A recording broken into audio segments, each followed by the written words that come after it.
권 기자, 지금의 장년층을 낀 세대라고 표현하고는 하잖아요. 네. 부모는 부양하지만 자녀로부터 부양을 받기는 어려운 세대. 이들이 내년이면 본격적으로 노년층이 된다고요? 네.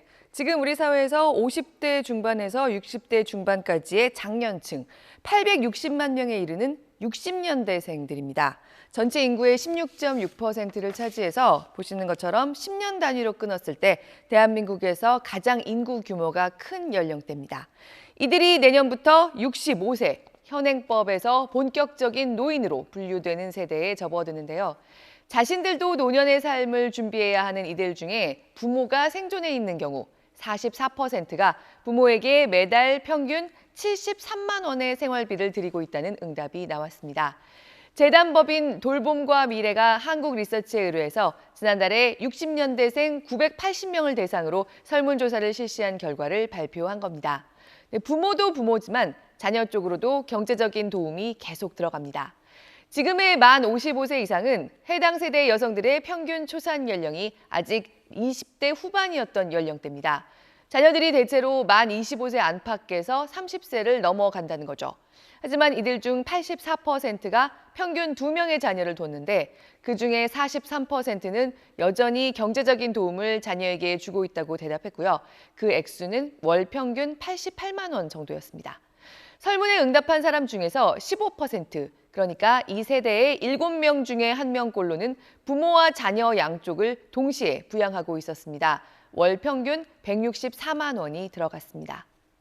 네, 매달 160만 원, 부담이 참 큰 돈입니다. 네. 하지만 정작 본인의 노후는 스스로 책임져야 한다, 이렇게 생각하는 분들이 많았다고요? 네, 절대 다수인 89%가 자기 노후는 본인 스스로 책임질 생각입니다. 배우자라는 응답도 2%, 자녀는 1%에 불과했습니다. 노후에는 혼자 살고 싶다는 사람이 많은 것도 상당히 눈에 띕니다. 10명 중 3명에 가까운 28%가 노후엔 혼자 살고 싶다는 겁니다. 그런데 이게 소득에 따른 차이가 뚜렷했습니다. 소득이 높을수록 배우자와 함께 살고 싶어하는 비율이 더 높았습니다. 그리고 소득 수준이 내려갈수록 혼자 살고 싶다는 응답이 점점 더 늘어나다가 월 소득 200만 원 미만이 되면 둘이 살고 싶다는 사람은 32%에 그칩니다. 소득 수준이 어떻든 자녀와 함께 살고 싶다는 사람은 거의 없습니다. 전체 6%에 불과했습니다. 한마디로 경제적으로는 당연히 스스로가 자신을 책임져야 한다고 생각하는 세대이고 특히 자녀에게는 기대려고 하지 않습니다. 다만 돈 문제 말고 스스로를 돌볼 수 없을 만큼 내가 노쇠하거나 병들면 어떡하느냐. 앞으로 돌봄 문제가 점점 더 심각해질 거란 인식이 98%에 이를 정도로 세대 전체가 여기에 대한 공포감을 공유하고 있었습니다. 자신이 고독사할 거라는 응답도 10명 중에 3명 넘게 내놨고요. 특히 월 소득 200만 원 미만의 저소득층은 절반이 자신의 고독사를 예상하고 있었습니다. 이 세대의 88%가 법적인 상속자보다 나를 간병한 가족에게 더 많은 유산을 상속하겠다는 응답을 한 것도 이런 분위기와 관련이 깊어 보입니다.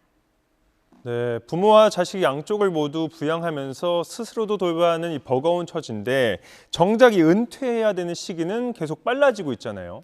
네, 지금 응답자 중에서 절반 이상이 자신의 직업 인생에서 가장 핵심적으로 오래 일해온 주된 일자리에서 퇴직한 상태였습니다.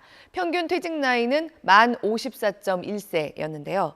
그나마 만 60세에서 64세 사이에서는 평균 56.7세의 퇴직을 경험했는데 50대 후반에서 퇴직을 경험한 사람들은 평균 50.7세 주된 일자리를 나왔다고 대답했습니다. 50대에 퇴직한 사람들에게 물어보면 좀 더 이른 연령대를 얘기하기 마련이라고 생각할 수도 있지만 사람 수로는 50대의 주된 일자리로부터의 퇴직을 경험한 사람들이 60대 응답자의 76% 정도였거든요. 사람 수 차이에 비해서 주된 일자리 퇴직 연령이 자의로든 타의로든 앞당겨진 분위기는 분명합니다. 이 연령대는 대부분 퇴직 후에도 일하고 싶어 합니다. 주된 일자리에서 나온 후에도 절반이 다시 취직하거나 창업했는데 퇴직 후에 평균적으로 2.3개의 일자리를 경험했습니다. 이들의 퇴직 이후의 기간을 고려해 볼 때 일자리의 불안정성이 높은 상태라고 미뤄볼 수 있는 숫자입니다. 우리나라에서 가장 인구가 많은 세대가 여러 가지 문제를 안고 내년에 본격 노년층에 돌입하기 시작합니다. 현실을 제대로 분석한 정책 방향이 좀 더 날카롭게 세워질 필요가 있어 보이는 모습입니다.